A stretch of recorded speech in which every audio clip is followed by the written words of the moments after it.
কে কীরকম সঠিক জানি না। আমার যে কর্ম করে খাওয়া লাগবে সেটা আমি জানি। আমার কর্ম হইল আগে, তারপর হইলো আমার আড্ডা পাড্ডা, তারপর আমার ঘোরাফেরা। আমার কর্ম হইল আগে।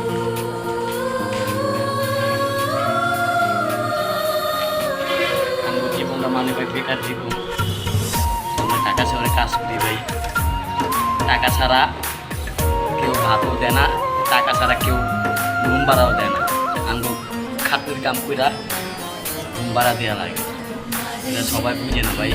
সাবিক সাবিক সবাই খালি কয় আড্ডা মারো খাও, না ভাই এই সবসময় একদিন যায় না। বিয়ে শাদি করলে ভাই দিন চেঞ্জ হয়ে যায় ভাই। আমরা ভাই কাজ করি, কষ্টর কাম করি, ছেলে দিদি কাজ কষ্ট লাগে ভাই। আপনি দেখুন